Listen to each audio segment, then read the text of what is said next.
about why the Allies won World War II. Diamonds. Diamonds are a war's best friend.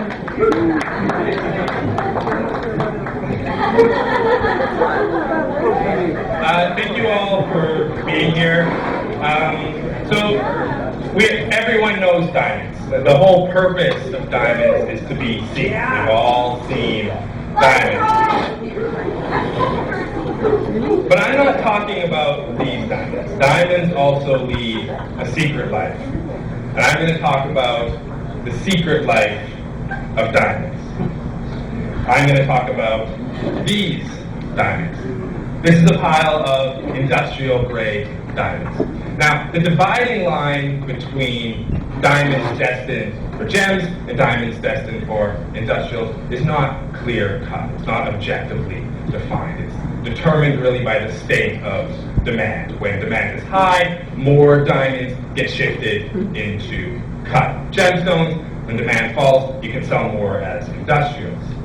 This is the reason why De Beers refused the United States request for a 3-year supply of industrial diamonds in 1939. Because they didn't want such a large quantity of potential gemstones out of their control.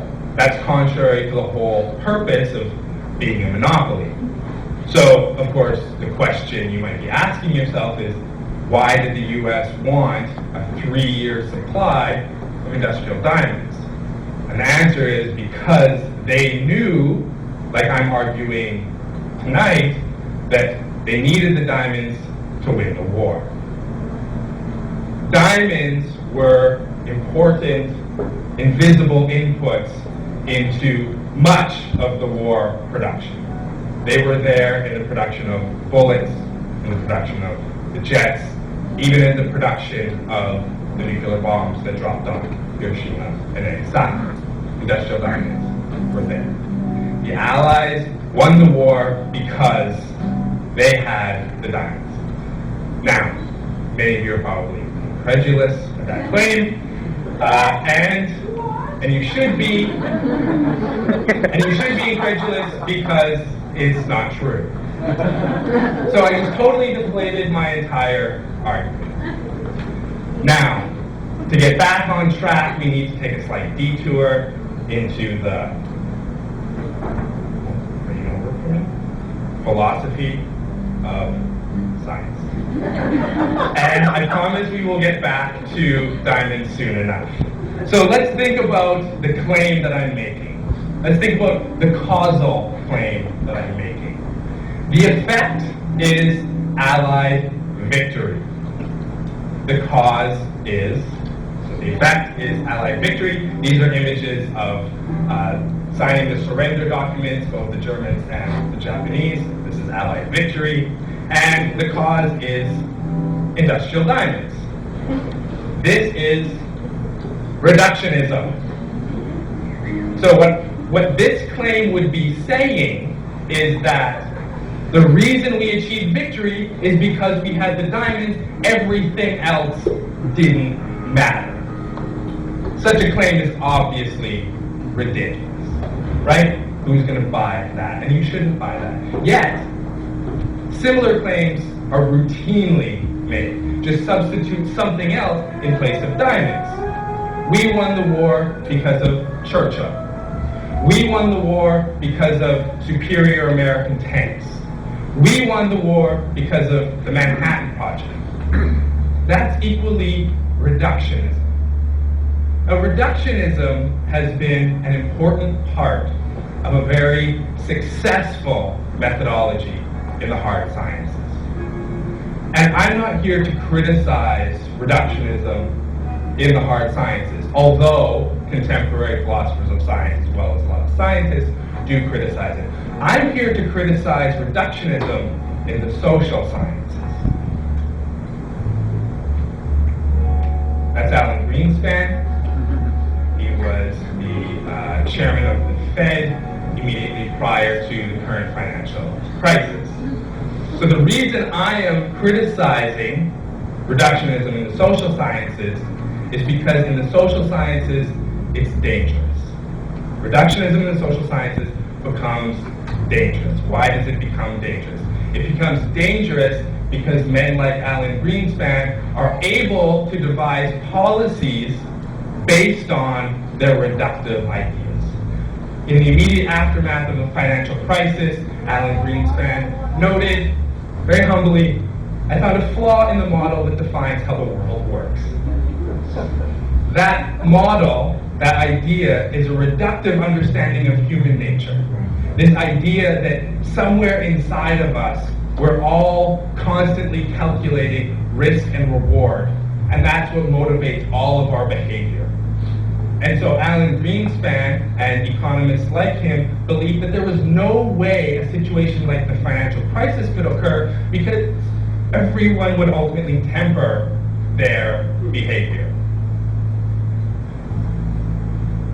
So I am not making a reductive claim. I'm not claiming that we achieved victory because of diamonds as a singular cause. But I'm not claiming that we achieved victory because of diamonds. So what am I claiming? And I apologize in advance for a slight piece of jargon, but we'll all get through it together. So I am claiming that diamonds, and we can see, we can see diamonds there in the middle. I'm claiming that diamonds are part of a social material assemblage that produced victory in World War II. So assemblage does have a particular meaning within a philosophy of society that I'm ultimately using, but its vernacular meaning is good enough in this situation. Really what I'm saying is that there was a lot of stuff, a lot of people, a lot of things, all of whom contributed to producing victory in World War II.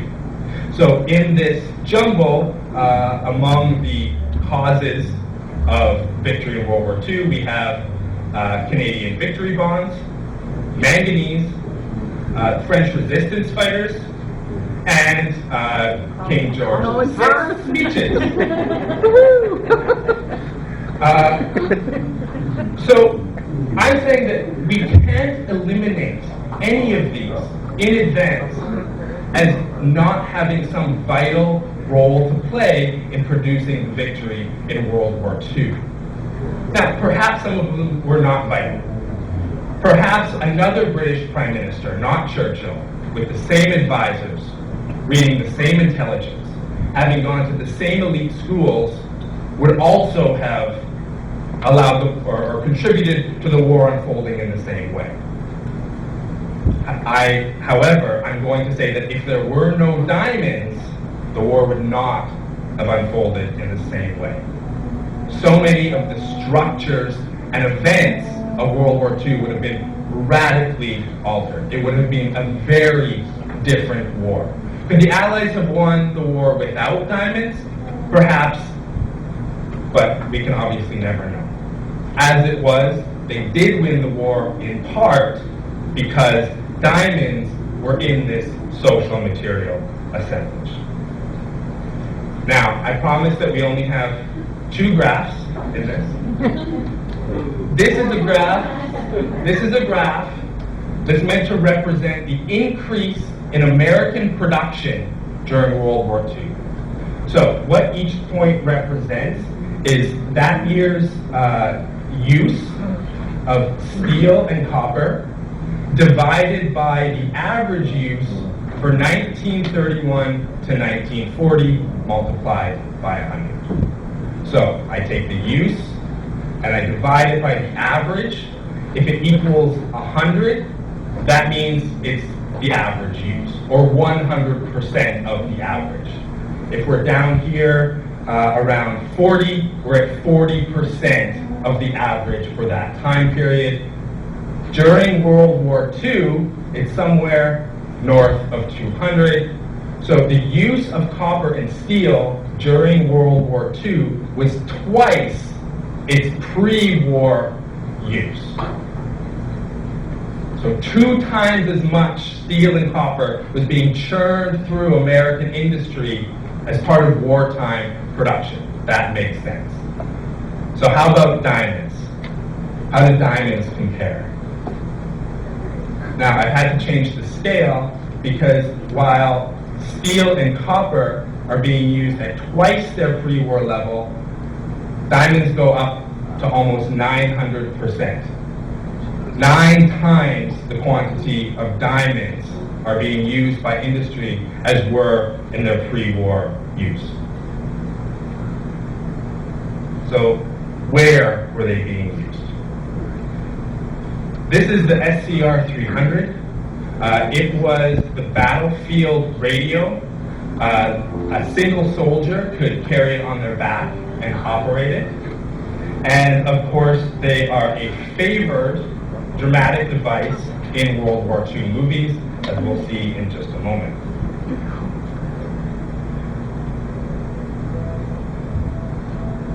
I apologize, this is my computer. He's talking to his radio man.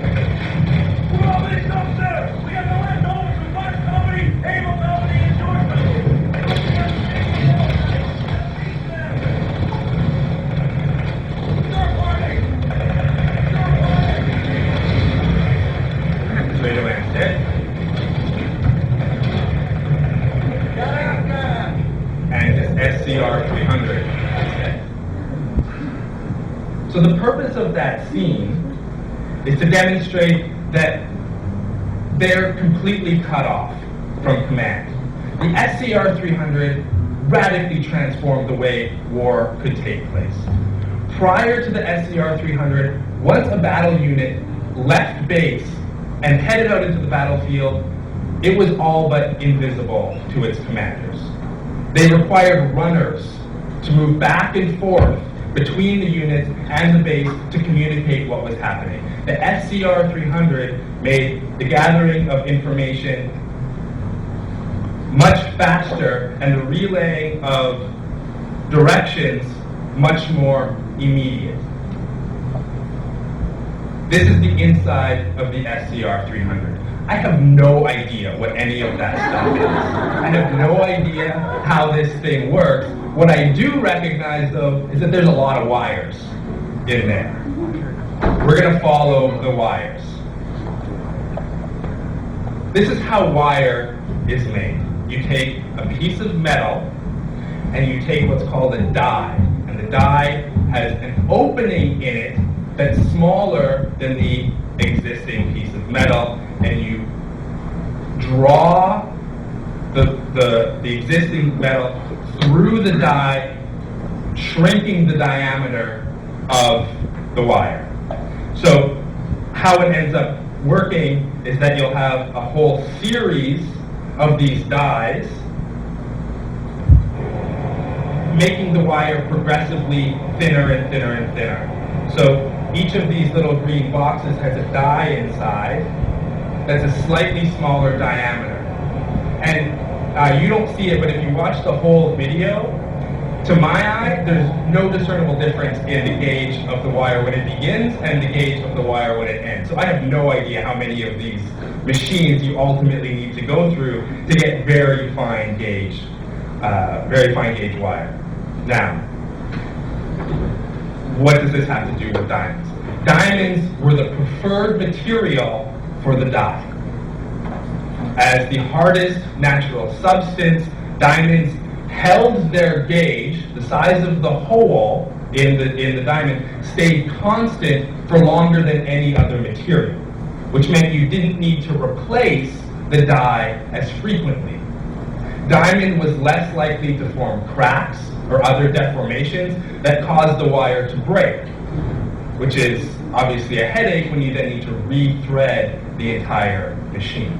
So diamond is the preferred material for drawing smaller gauges. For the smallest gauges, diamond is the only material. Only diamond would do for the very finest gauges. Now, making a hole in a diamond it's not simply a matter of making a hole in the diamond. You have to make a hole to these specifications. The smallest gauge wire that was being produced in World War II was 0.0004 inches. That's 10 microns. 1/10 the width of the human hair, to use our favorite width comparison. The needles that they used to cut this channel had to be 2 microns smaller, and it dulls incredibly quickly, obviously, because you're cutting through diamond. And so it had to be sharpened almost constantly, and the opening had to be made to these specifications. Now, diamond dyes are not what's churning through this 900% increase in industrial diamond use, because these are the kinds of diamonds that are becoming dyes. When you're cutting an opening that's only 10 microns thick, you don't need a very big diamond. And that 900% increase in the use of diamonds represented 11 million carats. The dyes are not consuming 11 million carats. What's consuming 11 million carats of diamonds? So a diamond is not forever. And American industry was demonstrating that every single year because it was destroying the diamonds that it was using. Now, I'm going to show a video that doesn't actually have anything to do with American industry, but does demonstrate that a diamond is not forever, plus it's just really, really. And you can all try this at home. Just get Grandma's diamond engagement ring.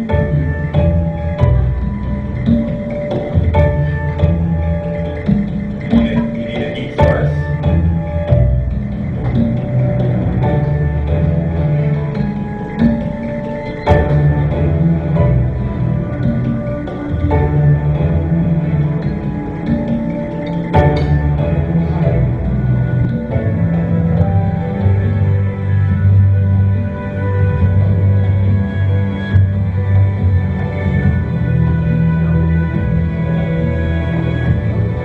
So the superheated diamond dropped into the liquid oxygen is being transformed into carbon dioxide.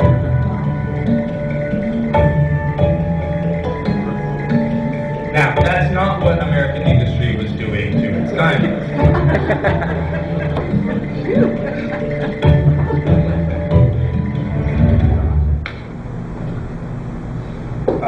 So what was it doing to its diamonds? It was destroying them in all sorts of other ways. Diamonds were being used to cut, grind, shape metals of all sorts.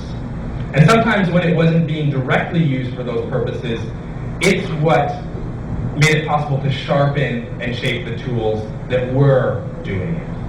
So, for example, the valves that you would find in an engine in an American bomber likely were shaped using industrial diamonds.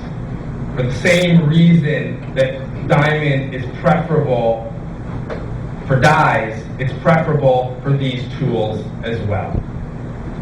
You can put a diamond tool to use for longer without replacing it, and its output is much more readily and quickly standardized.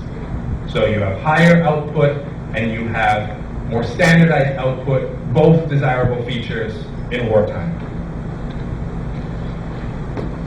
Because diamonds were so important, at least 5 American government agencies were in some way involved in the diamond trade. So the War Department, they were responsible for trying to acquire this stockpile. They never actually succeeded in building their own stockpile. The best that they were able to achieve was a stockpile that was held in Canada.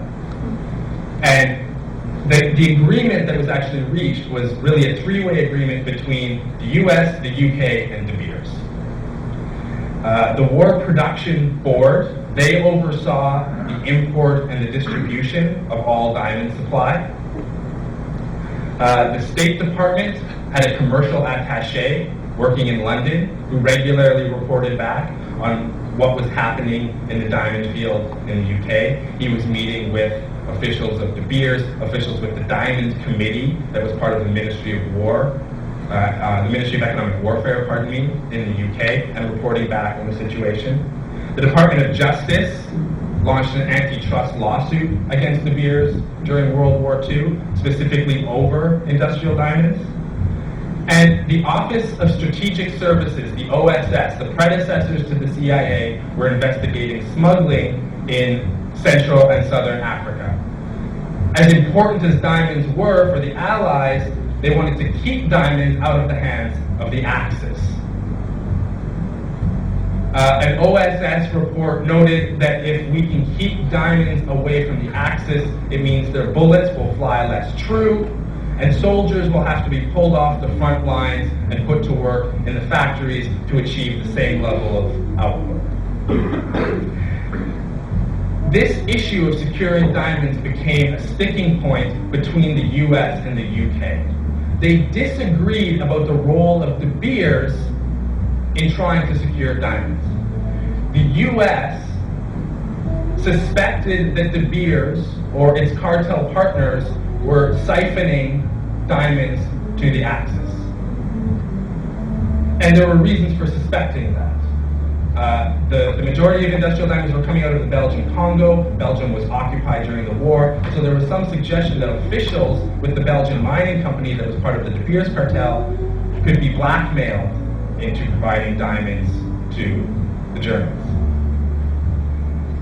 At the same time, Ernest Oppenheimer's son, Harry, who would go on to become CEO of De Beers after his father, actually served on the front lines, and so Ernest obviously had an interest in the Allies winning the war.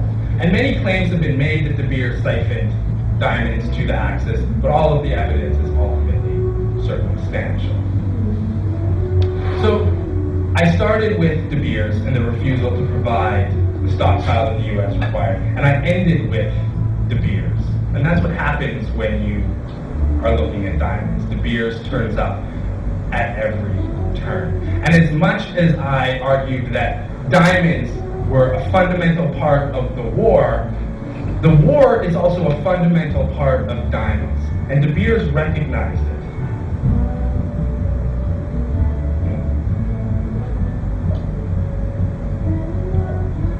Well, we'll skip that. So this is an advertisement for gemstones in 1943. And we can see the woman staring wistfully out to sea. Presumably, she's looking out at the Atlantic across where her bow, or I guess across the Pacific as well, where her bow is fighting. And it says at the top how far it's been. So in wartime, the diamond serves as a promise when your husband or fiance is aware. Even more, the ad includes this little blurb. Industrial diamonds, a key priority for high-speed war production, come from the same mines as gemstones. That's not actually entirely true. The occasional gem diamonds found among them help defray production costs for all those fierce little fighting diamonds. Consequently, there are no restrictions on the sale of diamond gems, so don't feel guilty about indulging in diamonds at a time of war. So, diamonds, industrial diamonds, and their increased use in wartime continued to resonate after the war was over. So, wartime production is what drove this increase in the use of diamonds. And although in the immediate aftermath of the war its use dropped off, it quickly picked up again. So what we see is that in 1974, we've gone from 9 times the pre-war use to 18 times the pre-war use, greatly outpacing the increase in the use of copper or steel. So industrial diamonds were an extremely important source of income for De Beers, and they were an important source of income for De Beers because of the war. Diamonds were a fundamental part of the war was a fundamental part of diamonds. Now, this is relevant because think back to the little detour we made to Alan Greenspan and his model for how the world works. this calculation that we supposedly all do. That's what's supposed to explain how markets work. That's the starting point for all economists and the policies that they suggest. How does that explain any of this? The short answer is, it doesn't. And that's why when you hear an economist talk and you think, this sounds crazy, that's because it is. Because they are engaged in the dangerous task of social reductions. Thank you.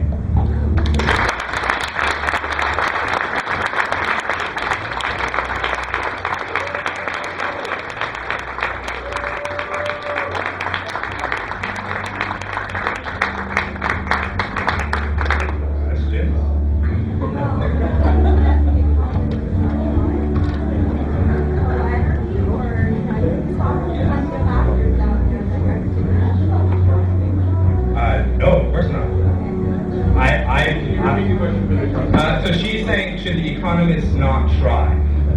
Versus what they're currently doing, I think that would be preferable.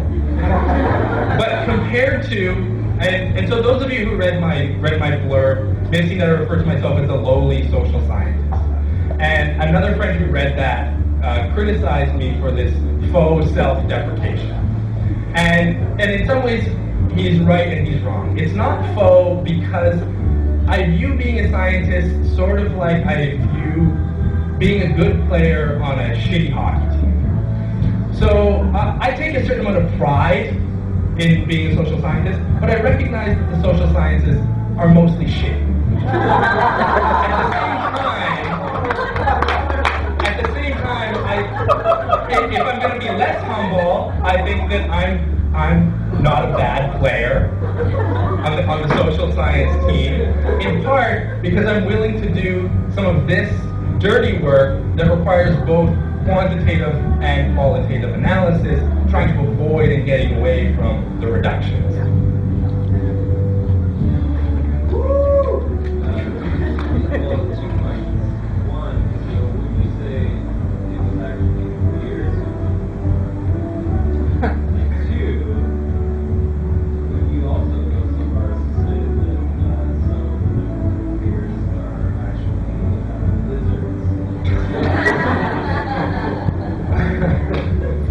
So would I go so far as to say that De Beers won the war?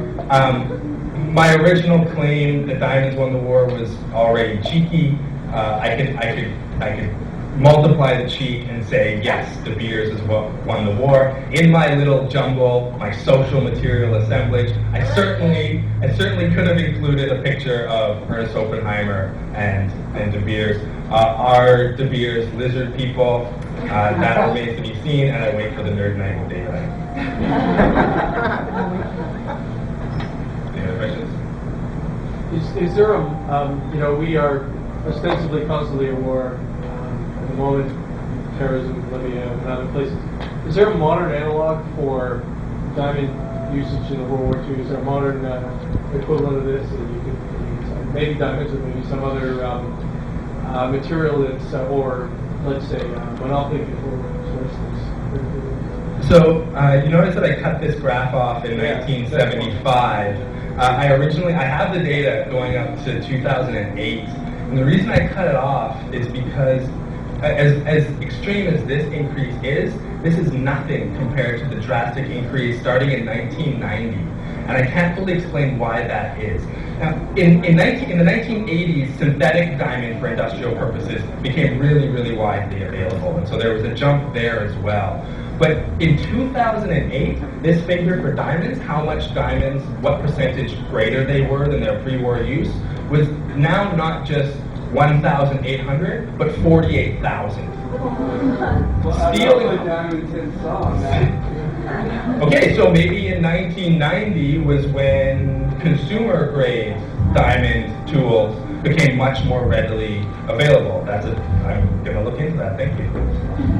Well, I meant more for the implication that reductionism for arguments.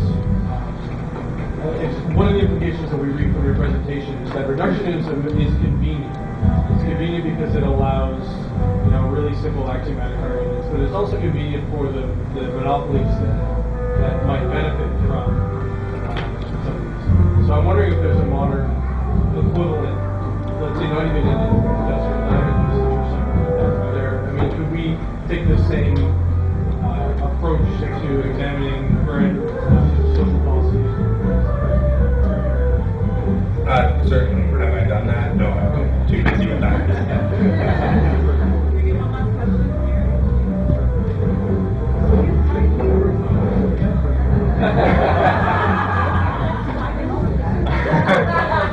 No, in fact, someone asked if there was something that they wanted me to, that I wanted you to throw at me as part of the presentation. So if anyone wants to throw diamonds, I will accept it.